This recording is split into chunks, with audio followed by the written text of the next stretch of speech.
Subscribe करें और bell दबाएं ताकि कोई खबर रह न जाए।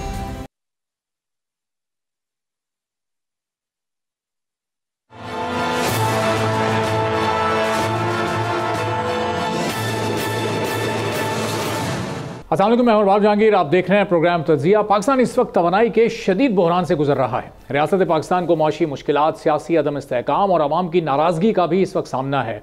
इस वक्त पाकिस्तान की तवानाई के पैदावारी निज़ाम पर महंगे इंपोर्टेड फॉसिल फ्यूल्स का बहुत बड़ा बोझ है, बल्कि इसकी वजह से गर्दिशी कर्जों में भी इजाफा होता जा रहा है। मौजूदा बिजली की पैदावारी सलाहियत 43,000 मेगावाट से जायद है और बिजली का इस्तेमाल सिर्फ 21,200 मेगावाट के लगभग है। गुज़िश्ता चंद बरसों के दौरान पाकिस्तान में तवानाई का बहरान माजी की हुकूमतों की पॉलिसीज की वजह से तसलसल न होने की वजह से संगीन तर होता चला गया। महंगे ज़राए से बिजली की पैदावार का मामला एक तरफ, लेकिन पाकिस्तान को अपनी ट्रांसमिशन और डिस्ट्रीब्यूशन लाइंस और बिजली पैदा करने के बुनियादी ढांचे को अपडेट करने में भी मुसलसल रुकावटों का सामना रहा है, जिसके सबब बड़े पैमाने पर लाइन लॉसेस का सामना रहा। मामलात को मजीद खराब करने के लिए कुंडा कल्चर भी अपना भरपूर हिस्सा डाल रहा है, जिसके तहत लोग डिस्ट्रीब्यूशन लाइन से बिजली चोरी करते हैं और इन लोगों को लगाम डालने में इंतजामिया मुकम्मल नाकाम नजर आती है। पाकिस्तान कोयले और दीगर कुदरती वसाइल से माला माल है। एक अंदाजे के मुताबिक पाकिस्तान में बुनियादी तौर पर सिर्फ नॉर्थ रीजन में 41,722 मेगावाट पन बिजली बनाने की सलाहियत मौजूद है। 1970 की दहाई में बिजली पैदा करने के लिए थर्मल एनर्जी 30% और 70% हाइडल एनर्जी इस्तेमाल की जाती थी। आलमी बैंक ने रिन्यूएबल एनर्जी से मुतालिक अपनी एक ऑब्जर्वेशन में पाकिस्तान के लिए कम से कम लागत वाले एनर्जी के मिक्सचर पर जोर दिया है, जिससे मुल्क के पावर सेक्टर को तकरीबन 5 बिलियन अमरीकी डॉलर के अखराजात की बचत हो सकती है। इसका मतलब यह है कि एनर्जी मिक्स में अगर रिन्यूएबल एनर्जी के जराए का हिस्सा 2025 तक 20% और 2030 तक 30% तक बढ़ जाए तो पाकिस्तान को पावर सेक्टर के बहरान पर काबू पाने में बहुत हद तक मदद मिल सकती है। National transmission and distribution company NTCDC, United states for agency for international development USAID और वर्ल्ड बैंक पाकिस्तान की जानिब से एक कंबाइंड रिसर्च की गई है, जिसमें मुल्क की मौशी गैर यकीनी मईशत को होने वाले नुकसानात के बावजूद भी मुल्क की सोलर एनर्जी और विंड पावर की कैपेसिटी को बढ़ाने के लिए अहम हकाइक सामने आए हैं, जिसके मुताबिक पाकिस्तान के हर सूबे में सोलर और विंड पावर की बेपनाह सलाहियत मौजूद है, जबकि सूबा बलूचिस्तान में सबसे ज़्यादा सस्ती बिजली पैदा करने में मदद कर सकता है। और इस रिसर्च के मुताबिक बलूचिस्तान विंड पावर के हिसाब से सबसे अमीर सूबा है और बलूचिस्तान के शमसी तवानाई के वसाइल से भी फ़ायदा उठाया जा सकता है। रिसर्च के मुताबिक मुल्क में एनर्जी की तमाम इक़साम में से बलूचिस्तान के मगरबी इलाके खुसूसन चागी में पैदा होने वाली विंड एनर्जी की फी यूनिट लागत सबसे कम होगी। बलूचिस्तान के ज़्यादातर इलाके गैर आबाद और बंजर हैं, जिसकी वजह से सूबाई और वफाकी हुकूमत के लिए वहाँ हाइब्रिड फार्म्स कायम करना आसान होगा। रिसर्च के मुताबिक पंजाब में विंड कैपेसिटी कम है, लेकिन पंजाब में सोलर एनर्जी को प्रमोट किया जा सकता है। सिंध में विंड फार्म्स और 2 अहम विंड कॉरिडोर्स जंपीर और घारों के लिए ग्रिड इंफ्रास्ट्रक्चर मौजूद है, लेकिन इसे मजीद तरक्की दी जा सकती है। अगर रेगुलेटेड एनर्जी पोटेंशियल की बात करें तो KP के हाइड्रो पावर की सबसे ज़्यादा सलाहियत रखता है। रिसर्च के मुताबिक चारों सूबों में 41 से ज़्यादा बिजली बनाने की प्रोजेक्ट साइट्स की निशानदही की गई है। 2023 में पाकिस्तान ने अगले 2 सालों में अपनी रिन्यूएबल एनर्जी की सलाहियत को 40% तक बढ़ाने के लिए नेशनल इलेक्ट्रिसिटी प्लान 2023 बनाया। इस प्लान का मकसद साफ और ज़्यादा माहौल दोस्त तवानाई के ज़राए की तरफ पाकिस्तान को मुंतकिल करने की कोशिशों में तेज़ी लाना था। नेशनल इलेक्ट्रिसिटी प्लान 2023 के मुताबिक 2025 तक पाकिस्तान के एनर्जी सेक्टर के मिक्सचर में विंड पावर समेत रिन्यूएबल एनर्जी 40% और 2030 तक 60% तक बढ़ाने का प्लान बनाया गया है। निगरान दौरे हुकूमत के वज़ीर तवानाई मोहम्मद अली की जानिब से इस नेशनल इलेक्ट्रिसिटी प्लान की मंजूरी दी गई थी और निगरान वफाकी वज़ीर तवानाई मोहम्मद अली ने कहा था कि सोलर और विंड पावर के बेपनाह वसाइल की बदौलत पाकिस्तान में रिन्यूएबल एनर्जी पैदा करने की सलाहियत मौजूद है। मोहम्मद अली ने कहा था कि रिन्यूएबल एनर्जी से बिजली की कीमत में बहुत हद तक कमी आ सकती है, जिससे आवाम को रिलीफ भी मिलेगा। तवानाई की सप्लाई को बढ़ाने के लिए इक़दाम करना होंगे। पाकिस्तान में रिन्यूएबल एनर्जी का मुस्तकबिल बहुत अहम है। साबिक निगरान वफाकी वज़ीर मोहम्मद अली ने इस बात का भी एतराफ़ किया था कि ज़र मुबादला की क़िल्लत के बायस हम तवानाई के वसाइल को ज़्यादा इम्पोर्ट नहीं कर सकते। अब इस नेशनल इलेक्ट्रिसिटी प्लान 2023 को मंजूर हुए 2 साल होने को हैं और 2025 तक रिन्यूएबल एनर्जी की पैदावार को 40% तक बढ़ाने का प्लान बनाया गया था, लेकिन पाकिस्तान में सिर्फ 7% ही बिजली रिन्यूएबल एनर्जी से हासिल की जाती है।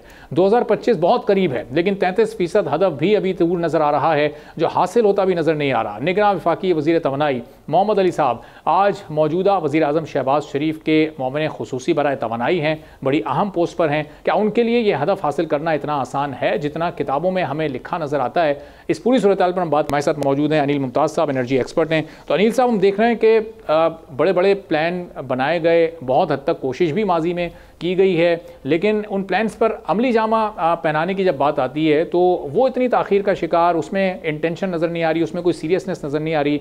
ये जो ऑल्टरनेट ज़राए हैं, सस्ते ज़राए बिजली के, जिसको रीन्यूएबल बिजली या एनर्जी मिक्स कहते हैं, इससे पाकिस्तान क्यों नहीं फ़ायदा उठा रहे?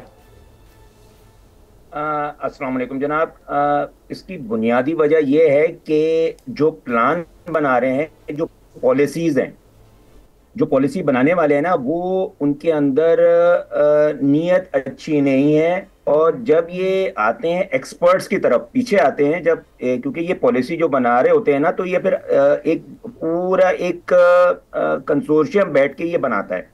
तो यहाँ पे जब एक्सपर्ट्स बैठते हैं और ये जो पॉलिसी जो मतलब अपनी बनाते हैं या जो मुल्क में लाना चाहते हैं या वो अपनी वो सियासत चमकाना चाहते हैं या कोई जो भी उनके पीछे उनके मफादात होते हैं, तो वो जब वो एक्सपर्ट के सामने जाके रखते हैं तो वहां पर एक टकराव आता है।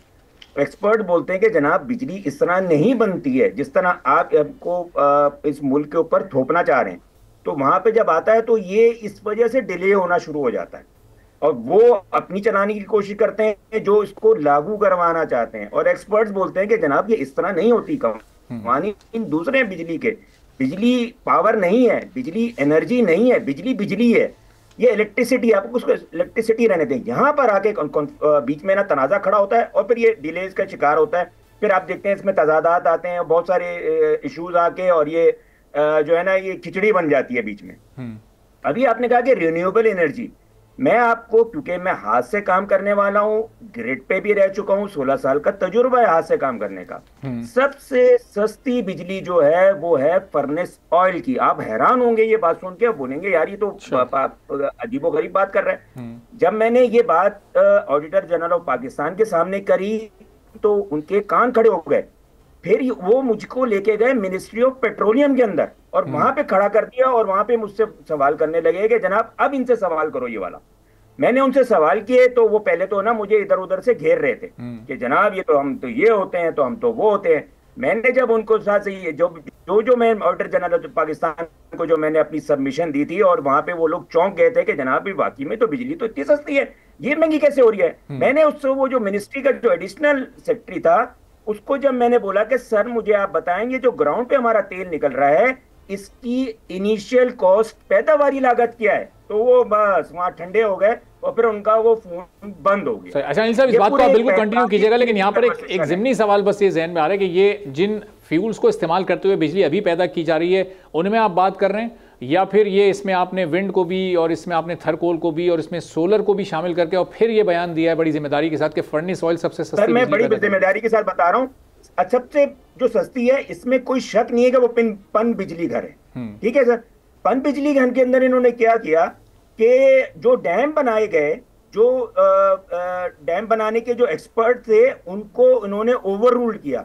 उनके असल जो थे क्या कहते हैं जो मैप था उसके ऊपर इन्होंने काम नहीं किया। एक छोटी सी बात है, मैं पूरे पाकिस्तान से पूछ रहा हूं और वो मुझको नहीं बता रहे। मैंने बोला कि डैम जब बना रहे होते हैं तो आप इसके अंदर बैक टू बैक डैम क्यों नहीं बनाते? आपने ये इतना बड़ा फ्लो क्यों छोड़ा? बैक टू बैक बनाने से बैक टू बैक मतलब एक डैम अगर तरबेला है इसके पीछे 3 या 4 डैम और बनने चाहिए, तो तरबेला आपको 12 महीने बिजली देगा। ये क्यों नहीं बनाया गया? ये इतना मतलब आम सा वो है यार, इंजीनियरिंग क्यों नहीं किया गया? तो इसके पीछे फिर वही बात आती है मफादात का, लोगों को कि उन्होंने मफादात कमाए और आवाम को सही तरह डिलीवर नहीं किए।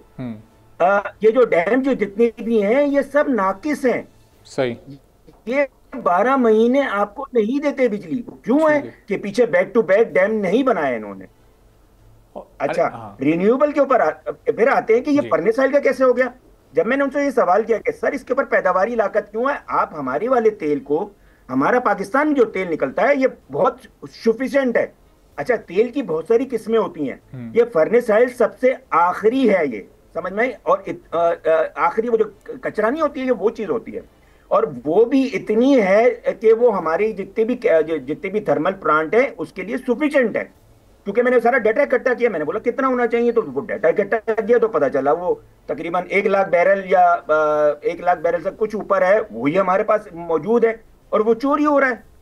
ये मैं बता रहा हूँ चोरी हो रहा है। तो ये चीजें हमारे इसमें थर्मल में आएंगी तो बिजली तो 2 रुपए की भी नहीं रहेगी। सही। 2 रुपए की बात कर रहा हूँ सर, इतने जिम्मेदारी से बात कर रहा हूँ।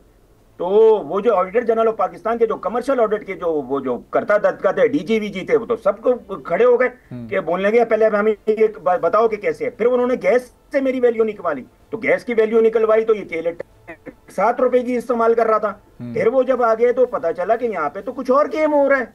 असल जो है पॉलिसीज जो है वो ग्राउंड रियलिटीज और कानून के मुताबिक नहीं चलती, जिसकी वजह से यहाँ पर तनाजे पैदा होते हैं। और वो तो अनिल साहब, जब ये 2 रुपए फी यूनिट वाली बिजली का फॉर्मूला आपने उनके सामने रख दिया, तो फिर इसका आगे फॉलोअप क्या हुआ? वो मीटिंग वहीं बर्खास्त हो गई, वो बात हमेशा के लिए दफन हो गई, या आगे उसका कोई प्रोसीजर भी हुआ? सर वो डीजी साहब ट्रांसफर, डायरेक्टर साहब ट्रांसफर, डिप्टी डायरेक्टर साहब ट्रांसफर। मैं ऑफिस गया हूं तो सब बाथरूम में घुस रहे हैं सर, मिल ही नहीं रहे मेरे से। ये हो रहा था। ठीक है। मतलब उनके ऊपर इतना दबाव आ गया था। और वहां पे तो मैंने एक और चीज देखी ऑडिट, कमर्शियल ऑडिट के अंदर, वहां जो जिनके ऊपर कोई दबाव आता है तो वो 6-6 महीने घर ही नहीं जाते। उनके घर में तनख्वाहें देने के लिए जो ऑडिटर जनरल ऑफ पाकिस्तान के दूसरे बंदे जाते हैं। सही। इतना बड़ा यहाँ पे स्कैम हो रहा है। ठीक है, चलें अनिल साहब, ये तो जो माजी में हुआ वो आपने सब बड़ा तफसील से बताया। अब ये बताएं कि अभी यहाँ से अब आगे वे आउट क्या है? ये जो इस वक्त पाकिस्तानी कौम पर पूरा बोझ पड़ा हुआ है, कैपेसिटी पेमेंट्स तो हर हाल में देनी है, अभी जो कॉस्ट है बिजली की, इसको किस तरह से कोई शॉर्ट टर्म सोल्यूशन और फिर लॉन्ग टर्म सोल्यूशन साथ साथ दोनों पैरेलल चलें ताकि कुछ तो रिलीफ मिले पब्लिक को? सर ये 1 घंटे की भी मार नहीं है ये सोल्यूशन। पता है आपको क्या है?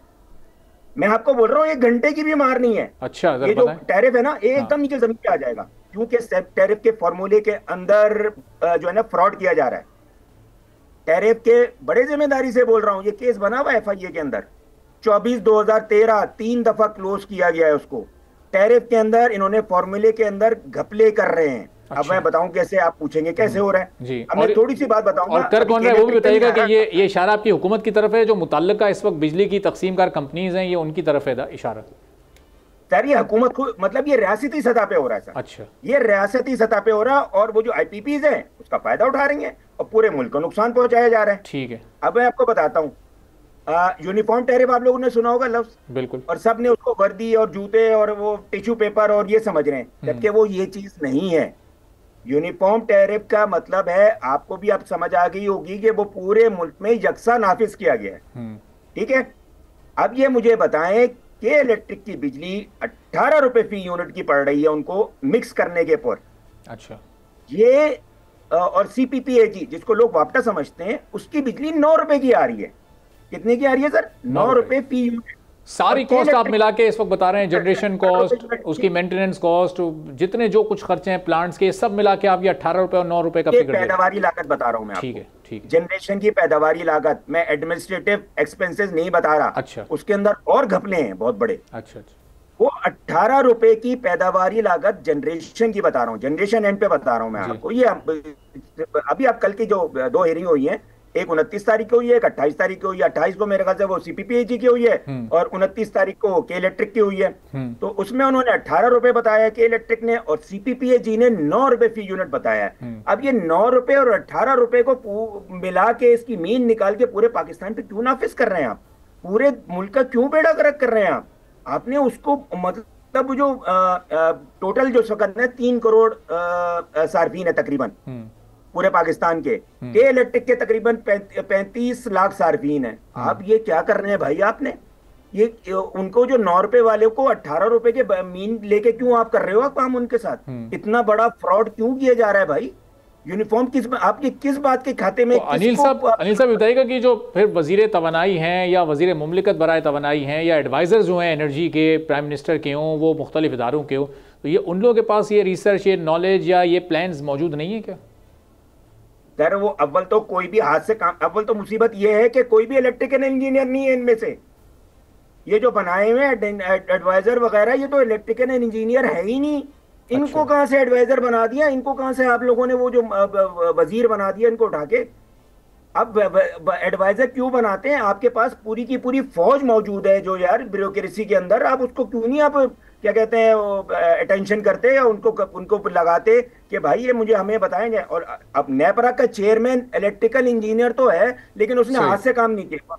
अच्छा अनिल साहब, बस एक आखिरी सवाल, इसका ब्रीफ जवाब दीजिएगा क्योंकि आज थोड़ा वक्त कम है, फिर आगे हम इंशाल्लाह इस पर मजीद भी इस टॉपिक पर बात बहुत अरसे से कर रहे हैं और करते ही रहेंगे। कि ये बताएं कि इसका मतलब ये कि right man for right job नहीं है, अगर हुकूमत चाहे right man for right job की पॉलिसी पर चले तो शायद चंद घंटों में मामला हल हो सकता है, कुल वक्ती तौर पर। वो घंटों में नहीं, मिनटों में सर, मिनटों में। और ये जो मैंने आपको बताया ना टैरिफ के अंदर ये 9 रुपए और 18 रुपए वाला, ये तो बहुत सिंपल सा है। ये 1 मिनट के अंदर वहां पे क्या कर रहे हैं, 9 रुपए के अंदर भी गलत काम हो रहा है। जो 9 रुपए का एफसी अनाउंस हो रहा है ना, ये 2 रुपए जो 31 पैसे माइनस में आया कल, ये तो होगा ही नहीं। 1-2 पैसे आएंगे एफसीए के अंदर। कितने बता रहा हूं मैं आपको? 5-10 पैसे। कुछ वजह से कि वो प्रीसीडिंग मंथ सही नहीं ले रहे, जो रेफरेंस जो है ना वो सही नहीं ले रहे, गलत कर रहे हैं पूरे मुल्क के साथ। ठीक है, चलें अनिल साहब, इस पर अगले हफ्ते भी एक नशिस्त रखते हैं और फिर इस मामले को हम मजीद भी आगे फॉलो करते रहेंगे। बहुत बहुत शुक्रिया अनिल मुमताज़ साहब मेरे साथ मौजूद थे। एक छोटा सा ब्रेक लेते हैं, ब्रेक के बाद वापस आएंगे, कुछ और अहम मौज़ूआत पर बात करेंगे।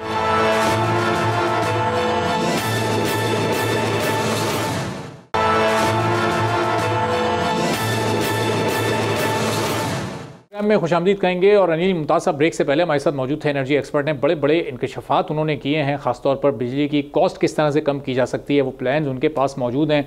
तो अब जब ऐसे लोग मौजूद हैं जिनको सब कुछ पता भी है, जिनका रेलेवेंट एक्सपीरियंस भी है, तो उन लोगों की सलाहियतों से और उनके तजुर्बे से फ़ायदा क्यों नहीं उठाया जा रहा, ये भी अपनी जगह पर बहरहाल एक बड़ा सवाल है।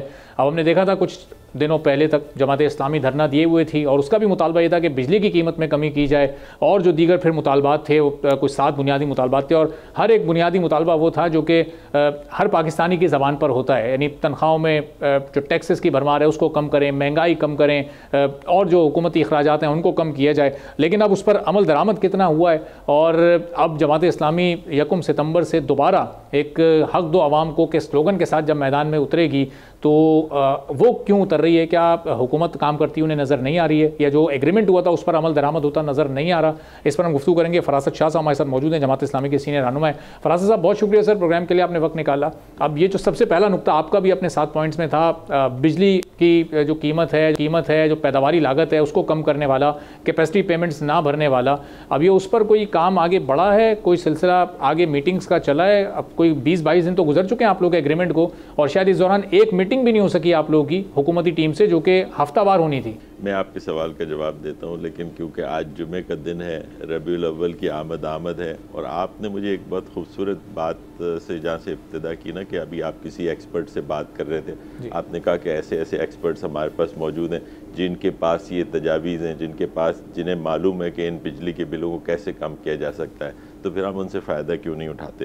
तो इसको मैं, जैसे मैंने कहा कि मौके की मुनासिबत से एक आयत कुरान का कुछ हिस्सा मैं आपके सामने तिलावत करता हूँ, और वो अल्लाह ताला ने रसूलुल्लाह सल्लल्लाहु अलैहि वसल्लम के ज़रिए हमें ये बताया, it is very much applicable. ये सारे कहते हैं, इन्नल्लाह यामुरुकुम अन तुअद्दुल अमानात इला अहलिहा व इज़ा हकमतुम बैनन नास फहकुमू बिल अदल।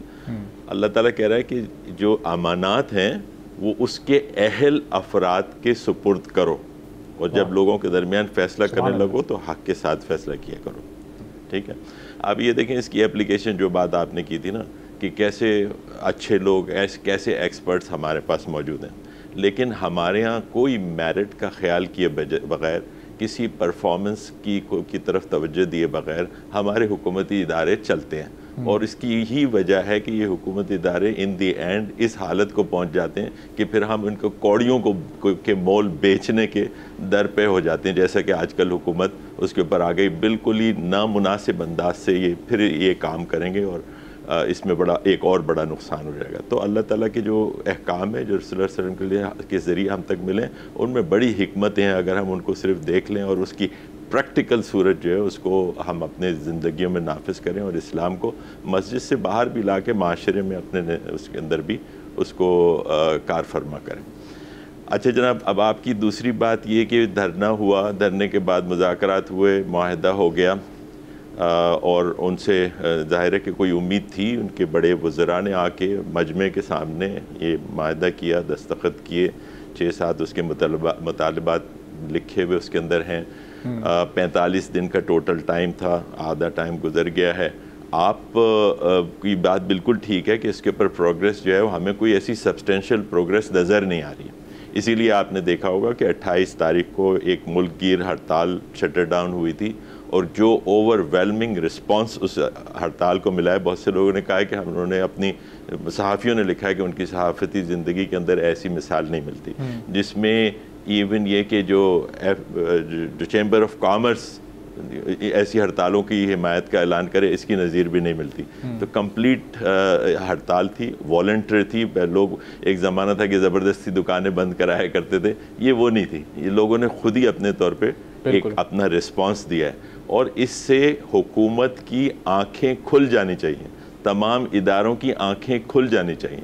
What is the next step? अगर फ़र्ज़ करें कि ये लोग फिर भी ये काम, देखिए जमात इस्लामी एक सियासी जमात भी है, वो लोगों की हमदर्दियाँ भी ज़ाहिर हासिल करना चाहती है, तो वो अपने आप को इस पोजीशन में नहीं करेगी कि उसके ऊपर लोग एतमाद करना ही छोड़ दें।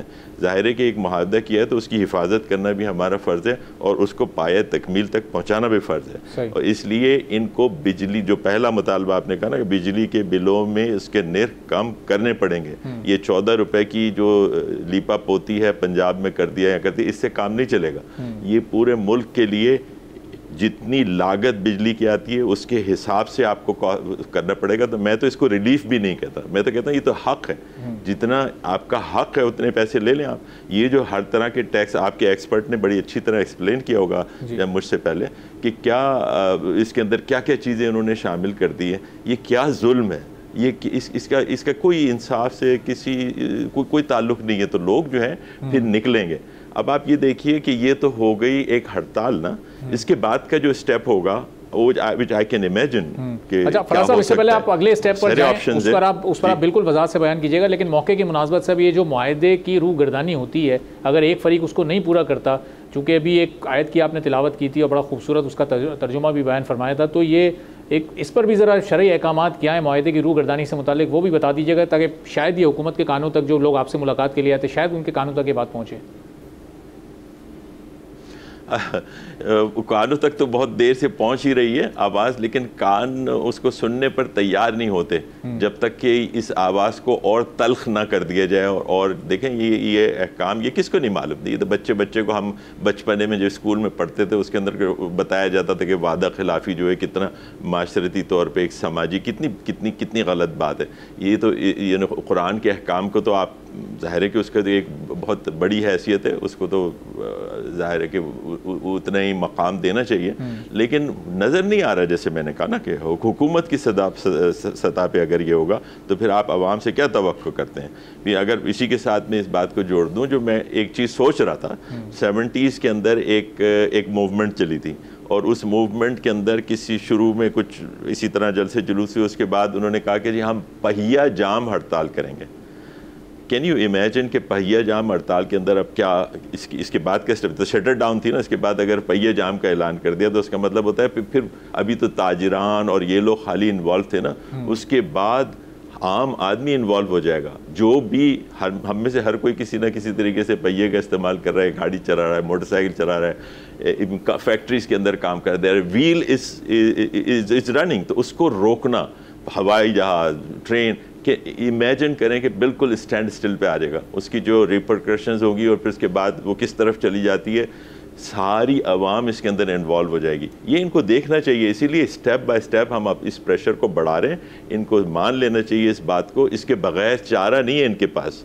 और इसकी राहें भी मैंने एक बात ये कही कि मैं सोच रहा था कि 70s में और अब में क्या फ़र्क हो गया है, वो क्या चीज़ है जो कि उस वक्त नहीं थी और अब हो गई है। तो एक चीज़ मेरे जहन में आई कि शायद जो इंटरनेट पर जो लोग काम करते हैं उसमें कोई व्हील का इस्तेमाल नहीं होता, तो शायद उसके ऊपर ये एप्लीकेबल नहीं हो।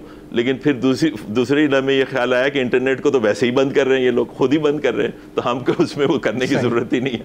नहीं, वो मॉनिटर कर रहे हैं सर, अब तो खैर वो बहाल हो गया, वो कोई 8, 10, 12 दिन का एक ऐसा टेन्योर आया जिसमें ये मुश्किल हुई। अच्छा, अभी हक दो आवाम को, जो इस स्लोगन के साथ आप निकल रहे हैं, इसका मतलब क्या है? 45 दिन जब मुकम्मल हो जाएंगे, जो आपने टाइम हुकूमत को दिया, उसके बाद उसी मकाम पर फिर से धरना हो जाएगा या कुछ मुख्तलिफ प्लान किया हुआ है इस बार जमात इस्लामी ने? देखें, एक तो मैंने बात आपको ऑप्शन ये भी बता दी जो पहिया जाम हड़ताल वाली है, और इसके अलावा लेकिन ये तो एक रोज़ा प्लान हो सकता है ना। एक दिन आपने पहिया जाम कर दिया, ये मुस्तकिल हल तो नहीं है, वरना रोज़ कमाने रोज़ खाने वालों के तो फिर फाकों की नौबत आ जाएगी। पहले ही बहुत परेशान हाल है। जी जी बिल्कुल, आप ये सही कह रहे हैं। इसको देख समझ के चीज़ों को करना होगा। ये मशावरत के बाद ही देखेंगे कि कौन सा स्टेप ज़्यादा मौसर और ज़्यादा फ़ायदेमंद हो सकता है वक्त के लिहाज से, और जिससे लोगों को मिनिमम ज़ाहिर की तकलीफ़ हो। लेकिन जैसे मैं ये कहता हूँ कि जब आपके जिस्म में कोई ऐसी बीमारी हो जाती है जिसके लिए ऑपरेशन करना पड़े, तो फिर उससे थोड़ी तकलीफ़ तो होती है, शायद तकलीफ़ उठानी पड़े। जैसे आपने देखा कुछ मुल्कों में हुआ है, अगर वहाँ तक नौबत पहुँची तो यहाँ पे भी पाकिस्तान में भी शायद वही कुछ हमें देखना पड़े। अल्लाह ना करे, I don't want to think about that. लेकिन ये कि वहाँ तक बात पहुँच सकती है, ये इनको ख्याल क्यों नहीं आ रहा। ये जो डिफेंड करने बैठे हैं IPPs को, हुकूमत के अफराद और ये तमाम पार्टीज़ के अफराद, और ये हम सब जानते हैं कि इनमें से किस किस का इसके अंदर फ़ायदा इन लोगों ने उठाया और उठा रहे हैं। इस तमाम जो बड़ी बड़ी पार्टीज़ हैं, इनके लोग जो हैं स्टेल वार्ड्स, इनके वज़रा और इनके जो मुशीरान हैं, इन्हीं की थी ये IPPs हैं। इसीलिए ये खामोश बैठे हुए हैं और वो उसको खोलना चाहते हैं कि जी हमारा सॉवरेन गारंटी है ये और वो। सबसे बड़ा प्रॉब्लम तो वही है ना, सबसे बड़ा चंक ऑफ मनी जो आप पे कर रहे हैं। और फिर ICT एक नई कहानी हो गई है कि जी वो जो तार आपने डाली है जो ट्रांसमिशन के लिए मिटियारी से लाहौर तक, तो उसकी भी आपको कैपेसिटी पेमेंट करनी है। आप उसे इस्तेमाल करें ना करें, अगर आपने इतनी जितनी आपने उससे कमिट की है, बिजली 4000 की कितनी है, अगर वो नहीं की तो उसकी भी कैपेसिटी पेमेंट कर रहे हैं, इसकी भी कैपेसिटी पेमेंट कर रहे हैं। मिलियंस बिलियंस के अंदर ये कैपेसिटी पेमेंट हम की जा रहे हैं, जिसकी वजह से जैसे सफ़र कम कर रहे हैं हम कर रहे हैं। क्यों करें हम सफ़र? इन लोगों को खिलाने के लिए कि जिन लोगों ने लूट के पूरे मुल्क को और तमाम पार्टियों को ये फीड करते हैं, उनके फाइनेंसेस शायद मैनेज करते हैं, इसीलिए इनको फैसिलिटेट किया जाता है कि इस किस्म के काम ये कर लें और उनके ऊपर कोई आंच भी ना आए और कोई कहे कि जी हम इसको खोल ही नहीं सकते, ये तो ममनुआ इलाका, ममनुआ, इसकी बात ना करें। ठीक है, तो इस रवैये को बदलना होगा हुकूमत को हर सूरत में। इसके बगैर चारा नहीं हो। जमात इसको कराए बगैर ये नहीं वो करेगी। ठीक है, ठीक है, चलें, बहुत बहुत शुक्रिया। फरासत शाह साहब के सीनियर रहनुमा हमारे साथ मौजूद थे। आगे का प्लान जमात इस्लामी का शेयर कर रहे थे। एक ब्रेक लेते हैं, ब्रेक के बाद वापस आएंगे तो PIA की प्राइवेटाइजेशन और दीगर जो बड़े ऐसे इदारे जो इस वक्त मईशत पर बोझ बने हुए हैं, उनकी प्राइवेटाइजेशन बड़ी ज़रूरी है। तमाम प्रोसेस बड़ा स्मूथ होना चाहिए ताकि बड़ी कंपनीज आएँ पाकिस्तान में इन्वेस्ट करें। एक ब्रेक के बाद इस पर मज़ीद बात करेंगे।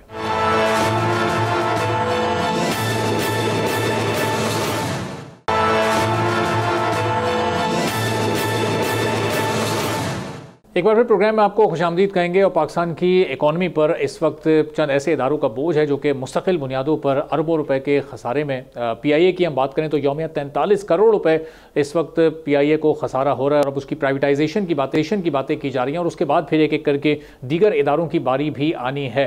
अब बहुत से ऐसे जो हमारे लोकल इन्वेस्टर्स हैं वो भी इसमें दिलचस्पी ले रहे हैं और PIA की डील से मुतालिक तो ये बताया जा रहा है कि 6 ऐसे बड़े लोकल इन्वेस्टर्स हैं जो कि दिलचस्पी रखते हैं इस वक्त PIA को ख़रीदने में और फिर उनके इंटरनेशनल पार्टनर्स भी बैक एंड पर उनकी सपोर्ट के लिए मौजूद हैं। तो कितना ज़रूरी है इस वक्त ये अमल हुकूमत की जानिब से तेज़ किया जाए और कितनी स्मूथ ट्रांजेक्शंस हों और फौरी तौर पर इन इदारों को प्राइवेटाइज़ किया जाए ताकि न सिर्फ इनकी सर्विस क्वालिटी बेहतर हो बल्कि जो इस वक्त इकॉनमी पर पाकिस्तान के बोझ है उसको भी किसी हद तक कम किया जा सके। इस पर हम गुफ्तगू करेंगे। हारून शरीफ साहब सरमायाकारी के हमारे साथ मौजूद। हारून साहब, बहुत शुक्रिया सर प्रोग्राम के लिए, आपने वक्त निकाला। अब प्राइवेटाइजेशन की तरफ जिस तरह से गवर्नमेंट जा रही है और इससे ज़ाहिर है कि इन्वेस्टमेंट को लाने में भी मदद मिलेगी। ये प्रोसेस पहले बहुत तातुल का शिकार रहा, बहुत ताख़ीर हुई, इसमें अभी भी बहुत आहिस्तगी के साथ ये आगे बढ़ रहा है, लेकिन चलें एक तारीख आ गई कि अक्टूबर में कम से कम PIA के हद तक ये अमल मुकम्मल हो जाएगा। इससे मईशत पर जो बोझ है वो कितना कम होगा और ख़ुद ये PIA के लिए, PIA के एम्प्लॉयज़ के लिए, पूरे इदारे के लिए कितना बेहतर अमल होगा और इन्वेस्टमेंट इससे कितनी आ सकती है? जी शुक्रिया। देखिए, एक चीज़ तो ये समझने की है कि जो 3 बड़े इदारे जो इस वक्त टैक्स पेयर का पैसा जिसमें लग रहा है और लॉसेस हैं, वो पाकिस्तान स्टील है, पाकिस्तान रेलवेज है और ये पाकिस्तान इंटरनेशनल एयरलाइंस है। ये सबसे ज्यादा स्टेट ओन्ड एंटरप्राइजेस के लॉसेस में, जिसको हम कहते हैं good money after the bad money, ये हो रहा है। तो ये जो इसको प्राइवेटाइज किया जा रहा है, इसके 2 पहलू हैं। एक तो ये है कि लॉस मेकिंग इदारों के अंदर आपका सवाल कि इन्वेस्टमेंट आएगी, आई डाउट इट कि बहुत बड़ी इन्वेस्टमेंट आएगी क्योंकि इनके अंदर तो लॉसेस कवर करने करके इक्विटी बहुत थोड़ी बचती है। हाँ, जो टैक्स पेयर का और हुकूमत का रेवेन्यू वहां जा रहा है वो जाना बच जाएगा, वो बचत होगी जिसको अल्लाह करे कि हुकूमत प्रोडक्टिव जगह पर हेल्थ में, एजुकेशन में, डेवलपमेंट में लगाए। लेकिन एक सवाल जो हमें इस वक्त इसको देखना यह है कि जिनको आप बेच रहे हैं उनकी उसको चलाने की सलाहियत को गेज करना बहुत जरूरी है। क्योंकि देखें ना, मेन वजह लॉसेस का ये है कि ना अहली है, उसके अंदर घपले हैं, भर्तियां की गई हैं सियासी बुनियाद पे।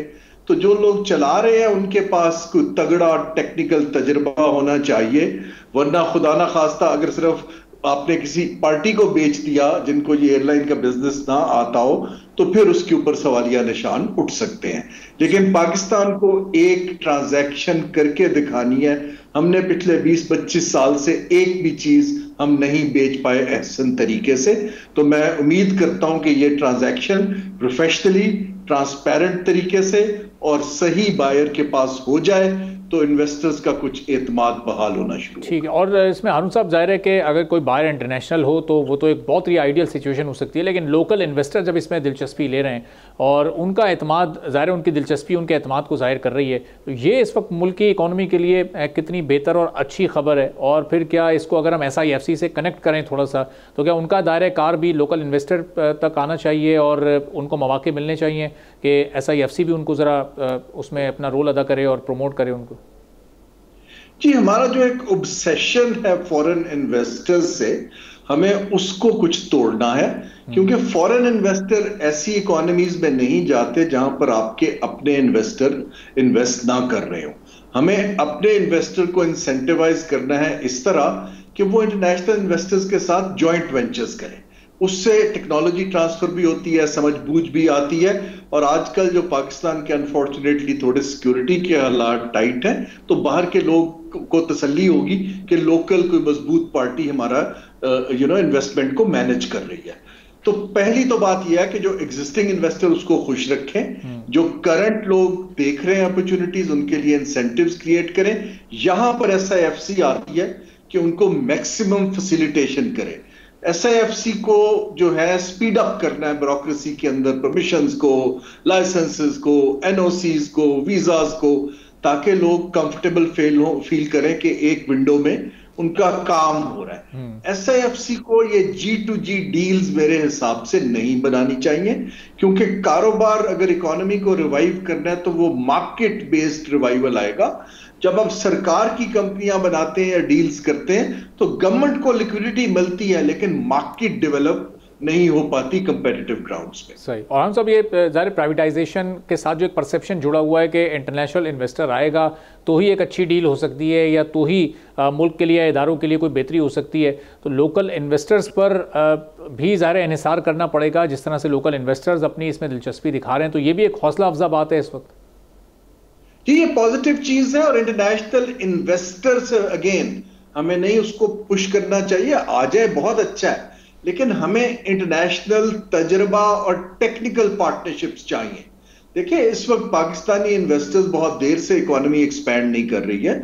जो लोग अच्छा कारोबार कर रहे हैं उनके पास लिक्विडिटी है, वो मुल्क से बाहर भी अपॉर्चुनिटीज ढूंढ रहे हैं। तो अगर अपने मुल्क में अच्छी अपॉर्चुनिटी मिलती है, लेकिन हमें ये इंश्योर करना है कि ये आप कोई फैमिली सिल्वर नहीं बेच रहे। आपने दुनिया को दिखाना है कि इस एयरलाइन को हमने जो प्राइवेटाइज किया है उससे ये रिवाइव होगी और मुनाफे में चलेगी। उसके लिए टेक्निकल पार्टनरशिप्स जो कुछ मजबूत ग्रुप हैं, चाहे कतर एयरलाइन है या एमिरेट्स है, जिसको भी इंटरेस्ट हो, इनको जरूर देखना चाहिए कि इसके टेक्निकल एक्सपर्टीज इस डील के अंदर आए, वो अच्छे सिस्टम्स बनाएं, अच्छी एयरलाइन चलाएं और उसको आगे लेकर चलें। तो एक तो ये एंगल है। बाकी जो फॉरेन डायरेक्ट इन्वेस्टमेंट है, मैं फिर से कहूंगा कि वो प्राइवेट सेक्टर में आएगी। सरकार जितनी हमारी पॉलिटिकल इंस्टेबिलिटी रही है, पॉलिसी इनकंसिस्टेंसी रही है, गवर्नमेंट के अंदर डील में अंदर उसका चांस कम है। तो हमें प्राइवेट सेक्टर को, SIFC को ज्यादा तरजीह देनी चाहिए। ठीक है। और इससे फिर सब कंपटीशन भी ज़ाहिर है, जब बढ़ेगा तो जो एक एंड कंज्यूमर है उसके पास भी एक चॉइस बढ़ जाएगी। चूँकि हम 3-4 प्राइवेट एयरलाइंस को देखते हैं तो उनका जो मयार है, जो सर्विस क्वालिटी है, वो खासी बेहतर है। जो उनकी पंक्चुअलिटी है वो बहुत बेहतर है एज़ कम्पेयर टू PIA। तो यहाँ से रिकवरी के लिए फिर काम कितना तेज़ करना पड़ेगा, चाहे वो जिस कंपनी के साथ भी डील होती है? देखिए बात यह है जी कि जो दो तीन चीजें, खाली प्राइवेटाइजेशन से आपके लॉसेस तो कम हो सकते हैं, लेकिन आपको यह समझना है कि जो प्राइवेटाइजेशन की प्रोसीड्स आएंगी ये कोई एडिशनल इनकम नहीं है, ये हुकूमत का एसेट किसी और के हाथ में जा रहा है। ये एक अहम नुक्ता है कि जो इन्वेस्टमेंट आती है, जैसे आप एक काम कर रहे हैं, आप कैपेसिटी डबल कर रहे हैं, जो उसमें आती है वो इंक्रीमेंटल है। ये तो एसेट जो है पाकिस्तान का बिक के गवर्नमेंट का प्राइवेट हाथ में जा रहा है। तो अब देखने की जरूरत है कि फ्यूचर में वो इसके अंदर क्या इन्वेस्ट करते हैं, इसको बेहतर करने के लिए। वो एक अच्छी चीज है।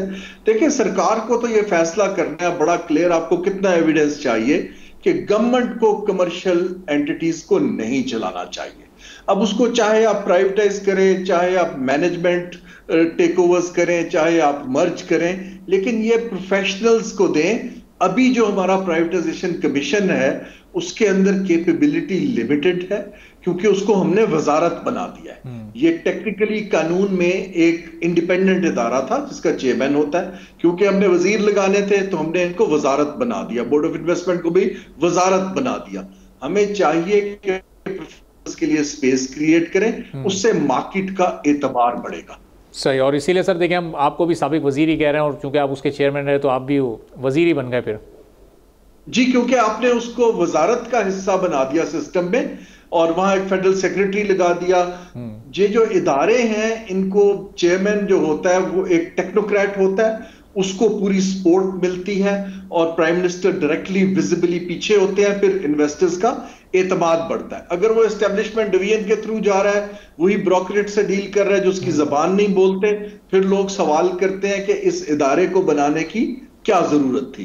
तो प्राइवेटाइजेशन कमीशन एक ऑक्शन हाउस है, उसके अंदर हमें बैंकर्स, डील स्ट्रक्चर करने के लोग, प्रोक्योरमेंट एक्सपर्ट, ऐसे लोगों की जगह क्रिएट करनी है, और एक चेयरमैन को लगाएं 3 से 5 साल, और उसको फिर विजिबली सपोर्ट करें। ठीक है, चलें, बहुत बहुत शुक्रिया, thank you so much sir. Haroon Sharif वजीर सरमाकारी हमारे साथ मौजूद थे, गुफ्तगू आपने उनकी सुनी। इसी के साथ आज के प्रोग्राम से इजाज़त दीजिए, अल्लाह हाफ़िज़।